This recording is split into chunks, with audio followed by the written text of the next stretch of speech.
Gaji anda RM10,000 pun belum tentu cukup untuk hidup zaman sekarang.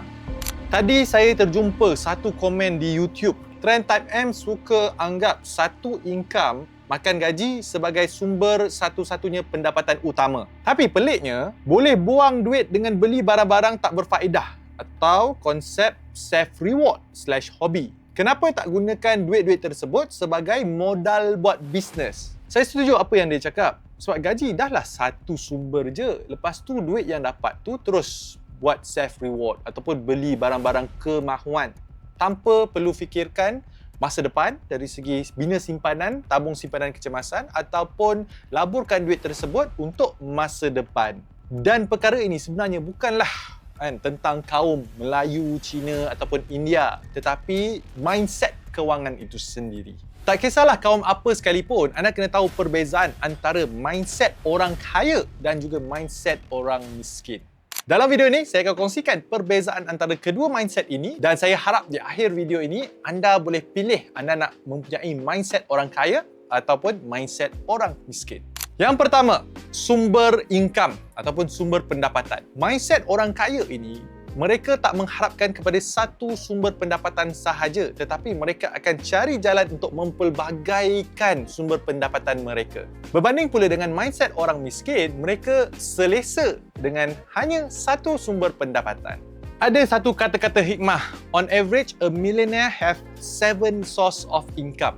Let's say lah, on average, every year gaji anda naik 5% for example. Say 2,000. 2,000, 5% akan naik jadi berapa? 2,100. Lepas 10 tahun, mungkin baru 3,000 lebih. Macam mana anda nak capai status jutawan? Sedangkan, kalau anda ikut logik, let's say lah, anda kerja macam biasa, macam saya. And then anda cari side income. Ada banyak cara untuk dapatkan side income zaman sekarang ini tanpa menjejaskan kerja hakiki anda. Yang anda boleh buat selepas anda balik daripada kerja ataupun waktu weekend. Dan anda bina income-income lain. It can be active income, benda yang anda kerja, anda dapat duit, ataupun it can be passive income. Let's say dalam pelaburan misalnya. So, all of this income, you will start to grow your wealth faster. Dari segi apa? Dari segi bina simpanan anda, penuhkan tabung persaraan anda, penuhkan juga tabung pendidikan anda, dan jadikannya sebagai tabung modal untuk mulakan bisnes anda sendiri. It goes back to berapa modal yang anda ada. So, that's why, on average, a millionaire, 7 source of income. Berbeza pula kalau anda hanya mengharapkan pada satu sumber pendapatan sahaja. Dan ini sangat-sangat bahaya, terutamanya zaman sekarang ini. Ekonomi sangatlah tak menentu, betul tak? Takkanlah anda nak tunggu COVID-19 jadi lagi sebelum anda bertindak untuk mengubah hidup anda sekarang ini. You got to change now bila anda masih ada lagi kerjaya, right? So build up, grow your source of income. Poin yang kedua pula adalah fokus utama buat duit. Berbeza. Rich mindset and poor mindset. Mindset orang-orang kaya ini, tujuan mereka buat duit ni untuk apa? Tujuan mereka buat duit hanya ada satu, iaitu untuk upgrade lagi diri mereka. Sedangkan poor mindset, tujuan mereka hanya satu juga, iaitu untuk memuaskan diri. So, have you heard the concept of delayed gratification? Delayed gratification ni maksudnya saya sendiri dulu saya kerja doktor dekat UK tahun 2015 sampai 2017.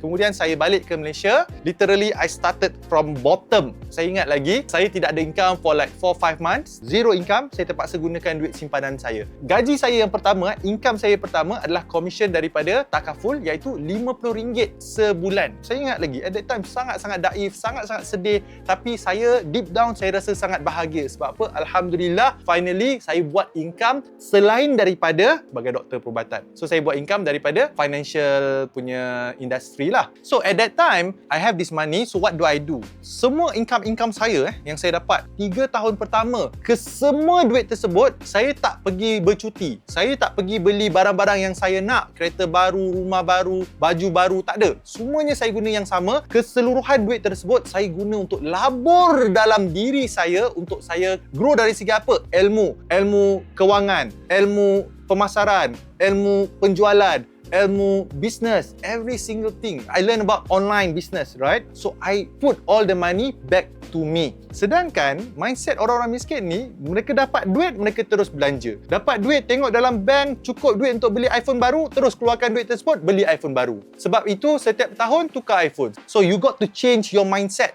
So, perbetulkan fokus anda. Anda buat duit untuk siapa? Bukannya untuk anda kayakan orang lain, tetapi untuk anda gandakan, tambahkan ilmu anda. Lagi banyak anda belajar, lagi banyak duit yang anda akan dapat. Dan ini kata-kata daripada siapa? Daripada seorang pelabur saham paling hebat di dunia, iaitu Warren Buffett sendiri.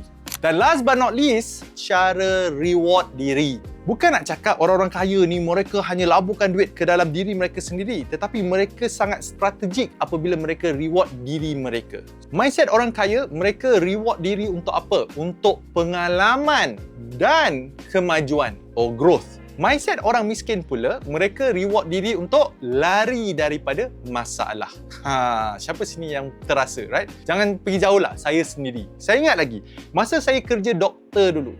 Saya ingat at that time I was in the UK, it was one of my exam and saya fail exam tersebut. Ataupun saya rasa saya tak buat dengan bagus. Saya ingat lagi saya call adik perempuan saya pun belajar di universiti yang sama, di Queen's University Belfast. So apa yang saya buat, saya ajak adik saya pergi makan dekat satu restoran 5 bintang di UK. And literally saya beli macam-macam, beli makanan, beli dessert, everything. And then saya memang charge semua to my bank lah. So literally I spend hundreds of pounds sterling at that time. Sebab apa? Sebab saya nak lari daripada masalah. And benda ni bukannya saya buat sekali je, saya buat berkali-kali, right? So that is how I think at that time. Tapi sekarang ni saya dapati bahawa the best self-reward sebenarnya adalah apabila saya reward diri saya dengan purpose, dengan tujuan, ada makna. So, what I do right now, self-reward saya, contohnya apabila saya berjaya buat pendapatan sampingan daripada pelaburan saham. Let's say lah, saya dah tetapkan kepada diri saya, okay, saya nak pergi bercuti dekat, let's say Maldives. And kalau saya nak bercuti kat Maldives, saya perlukan RM10,000 Malaysia. Let's do this. Let's make a challenge. Saya cabar diri